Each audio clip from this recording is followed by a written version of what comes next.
I want to make sure that if it ends tomorrow, I am set up and my future is set up, and I am, in alignment with generational wealth. So that's really how it happened for me. It's like business church. It's not like classes about really, right, business. It's credit. about praising business. Right. A lot of things are coming out of Investfest. Mm-hmm. People calling it a scam. How? What, with the Kendra G joint? Or just not only with the Kendra G part, people are just saying that it's not really giving the value that people are.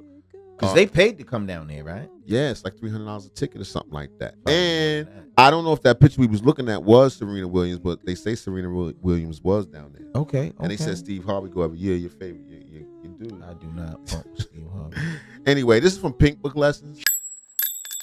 Particularly myself, okay?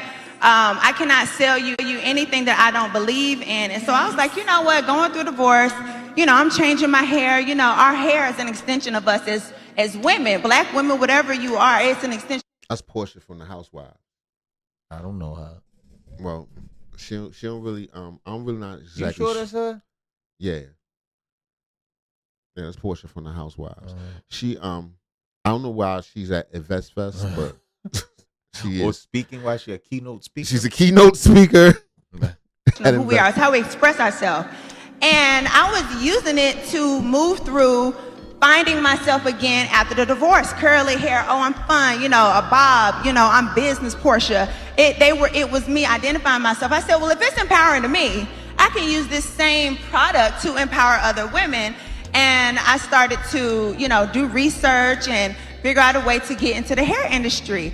Translation did research to try to find another scam because the marriage scam is over. You can't run the same play more than once. And the jury is still out on the outcome of the last divorce. I'll talk more about that in a second. But that's Porsha Williams from the Real Housewives of Atlanta sitting up at Investfest, where they propped up a bunch of bimbos and 304s pretending to be moguls, jumping on the entrepreneurship trend, because one year it was popular to be the video 304 way back yesterday. Porsha was one of them too. Now they put people like Porsha and Melissa Ford on stage and give them microphones like they actually have real information to give people about conducting business. I just got off the stage. I was hosting a panel with three fantastic and wildly successful women. We were just trying to encourage the audience that there is just more to investing than getting rich. And so we talked a lot about mindset development. We talked a lot about balance, the humanity behind, the action of, and the being of success. You got to understand how to, create a business out of what it is that you do very well or what your passion is. All performing. Black people hate math. Yeah, that's not true. Investfest should be a whole bunch of math. When nobody here. No, exactly. Exactly. My people ain't into the parts of the business that makes it successful. So don't knock these sisters, man. These are the folks that they have. Just what they want. Right. They don't want to see the dude doing the books. No. This is the draw right here. They don't want to hear tax loopholes. They don't want to hear that. They don't want to hear that. They want to talk to Melissa Ford and how she could be an influencer. Everybody would be an influencer. They don't want to hear about public offerings and all that. They don't care. They want to have a good time, man. And then go to the singles room. Right. A lot of times I think, and I'm not even saying it's bad because I don't want to put down somebody's mind, baby. That's what I call them. Seed. There was a seed in someone's mind that has now come to fruition. Right. Right. So I can't diss that aspect of it. But I think to me it appears to be more of a social thing than an actual in Atlanta. In Atlanta. Right. So I'm saying, but that doesn't mean that business can't get done. A lot of business is social. No doubt. That's how, networking, connections. 100%. Maybe people are offended because it's called Investfest and you thought you was going to get some math. So why you keep going back to math? You know what I mean by math? I don't mean actual math. Right, I mean, paperwork and shit. Yeah. Oh, y'all 10. Yeah, but paperwork and stuff. Mm-hmm. You know what I mean? To do better, man. The hard part of investing, running a business, growing, the unsexy thing. No doubt. You know, instead they'd rather hear Melissa Ford put on some glasses and talk to you. Put on a little pants. Hold a tiny microphone, talking to. Put on a little pantsuit.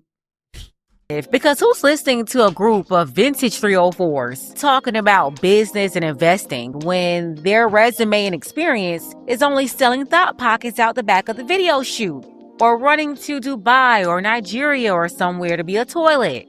They are literally propping up boppers, cosplaying, giving them microphones and glasses while they pretend to be intelligent, successful women in business.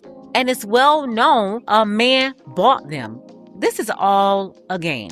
But back to Porsha. She came up with a whole storyline to sell this scam to black women, and you better believe they're falling for it.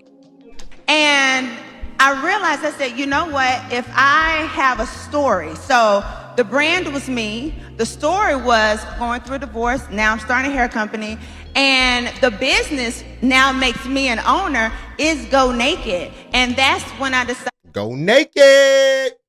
Why it's always something nasty? Business now makes me an owner is Go Naked. And that's when I decided, you know, I'm going to do this. I'm going to put 100% into it. Yeah, that's the storyline. And by the way, all of this is a part of the storyline. It's just one big production, one big show. As a celebrity, I'm going to put myself in front of this brand and I'm going to push it. But I think a lot of people, when they have social media, they're all about growing their followers, etc. And they don't think about, you know, how you need to turn that. Because at the end of the day, us as women, black women, we need to have our hands in all kinds of business opportunities in order to make money, in order to have generational wealth. Oh, there's that. And that's not bad advice. But what about the math? Right. You understand what I'm saying? It's more to it. Like, I hear you, but what about the math? What's up with that math, baby? No, son, this is one-sided. This is pertaining to her. She's talking about her business. She can say all that. Yeah, well, her business is set up unlike most businesses. Right. You know what I'm saying? Everybody can't just be, you know what I'm saying? Buzzword right there, their favorite one. Remember, you always got to say generational wealth. They think you sound smart and rich, and then they'll turn their whole bank account over to you. Go ahead and tell them, Porsha, what else? Generational wealth? Yeah, keep going. And I realized that if I'm going to be on this TV, I don't know how long it's going to last. Yeah, because that clock running out for all of y'all. Ratings over there on that reality show getting lower and lower and lower. The ad revenue is getting lower and lower. So those paychecks, they're also getting lower and lower. Why do you think they keep replacing all the old women from the show? They had to pay them too much. Yeah, they had to be replaced with cheaper talent. Attention 304s, cool with getting less money and desperate for whatever leftover attention they can squeeze out the franchise. But if I'm being on this TV, I want to make sure that if it ends tomorrow, I am set up and my future is set up and I am, you know, in alignment with generational wealth. So that's really how it happened for me. Yeah. It's like business church. In that room? Yeah, that's what I'm saying. They're not really, it's not like classes about really, you know, business, hard line, you know, business stuff. How to get set up, business credit. It's about praising business. Right. They praising it. Yeah, shout out to the business praise.